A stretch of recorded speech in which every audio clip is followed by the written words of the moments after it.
দেশে যাবি রে আগে আছে পীরের কাছে হীরা কাঞ্চন মণি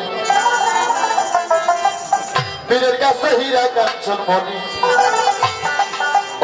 মান অহংকার সাইডা দিয়া মান অহংকার সাইডা দিয়া সাবেক দেশে যাবি রে আছে পীরের কাছে হীরা কাঞ্চন মণি রে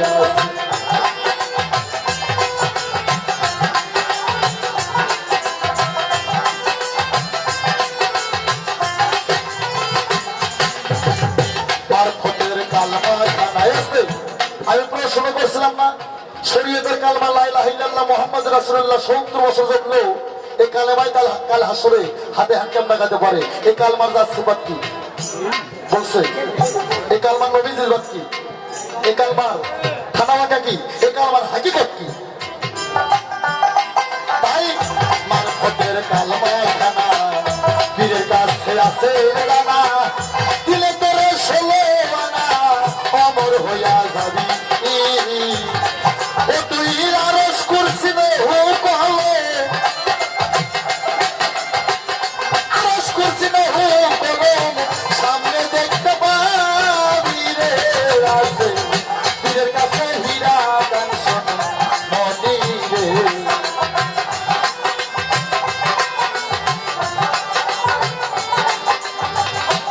তাই আর সত্য তালা দেহের নামাজ রোজা হজ যাকাত পীরের কাছে আছে সাক্ষাৎ হইলে পরে পীরের মায়াদ সকল জানতে পাবি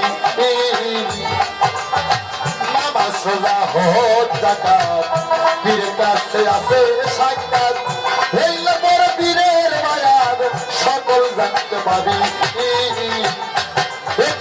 আপন ঘরে আছে খোদা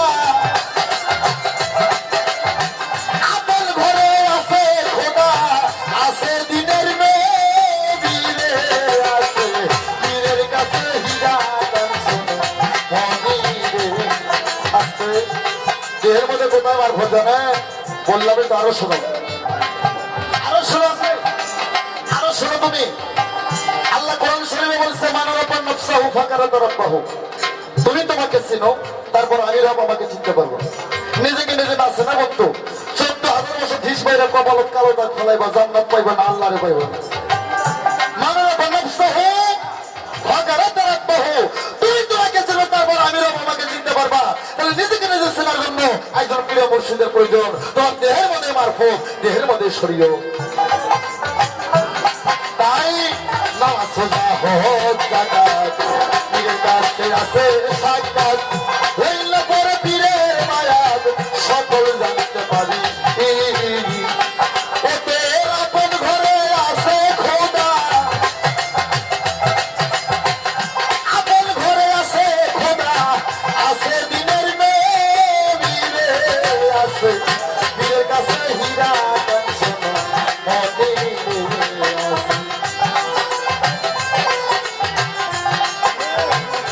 আছে আমার এক হাতে আমার ছেলে আছে ঈসা নবী ছেলে আছে ঈসা নবী খুপিতে আছে মুসা নবী এক হাতে আছে দিনের নবী কালবে আছে নবী ইব্রাহিম এটাই মারফো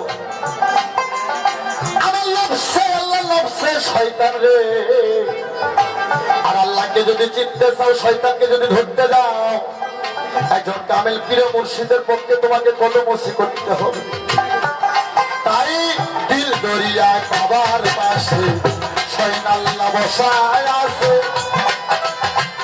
সত্য তালা দেহের মাঝে সাই ইলাহি বসায় আছে দিল দরিয়া কাবার পাশে খুঁজলে তারে পাবি সরকার আমার গায়ে দরস রে তুই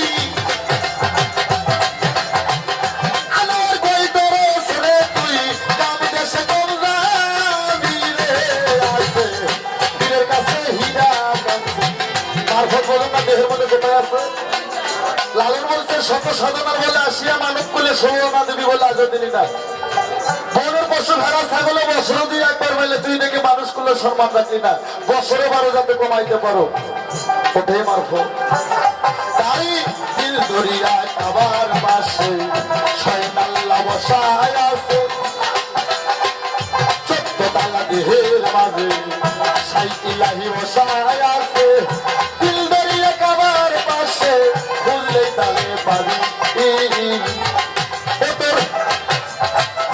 আমার কই দরস রে তুই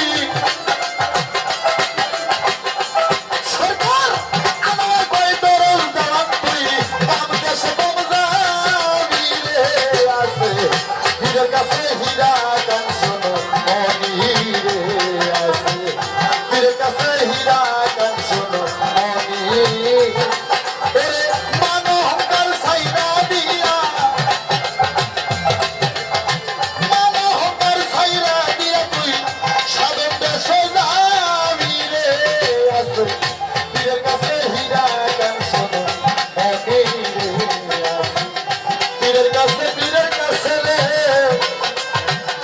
আমার হীরা কাঞ্চন মনি মনি মনি মনি। আসতে আমার প্রশ্ন শেষ, আমি প্রশ্ন করব। আসতে আমার রাসূল মৃত্যুর 3 দিন আগে তার 5 জনে বলেছিল মান কুনতুম আলিউন মাওলা, আমি তার মাওলা, আলী তার মাওলা। আমার পর আমার সমস্ত দায় দায়িত্ব হযরত আলী করবে। কিন্তু এখানে আসতে হযরত আলী যিনি শেরে খোদা শেরে আলী, আলী মাওলা মুশকিল গোসা, তাকে দেওয়া হইল না। আবু বকর সিদ্দিককে দিল প্রথম খলিফা, ওমরকে দেওয়া হলো দ্বিতীয় খলিফা, ওসমানকে দেওয়া হলো তৃতীয় খলিফা। এই টাইটেল আমার নবী দিছে না আমার আল্লাহ দিছে? আর যদি আমার নবী আল্লাহ দিয়ে না থাকে, শরীয়ত মোতাবেক ওই 3 জনকে মানতে রাজি না। আমার রাসূল নিজে বলছিল আমি নবী যদি এলেমের শহর হয়, সেই শহরে আসার রাস্তা হযরত আলী। আমার পর হযরত আলী সমস্ত দায় দায়িত্ব পালন করবে। কিন্তু হযরত আলীকে নাই, আবু বকর প্রথম খলিফা, ওমর দ্বিতীয় খলিফা, ওসমান তৃতীয় খলিফা। এই টাইটেল কে দিল? আমার রাসূল। ওই সময় কিছু কিছু সাহাবীকে নিজে বলছিল আমার রাসূল যে আমি বাস থেকে তোরা আমার ইসলামের সাথে বেঈমানি করে গেলি, আমি মরে গেলে তোরা ইসলামকে খায় ফেলাবি, ইসলামকে ধ্বংস করবি। এই শ্রেণীর উপর হলো কারা? আমার এটাই প্রশ্ন।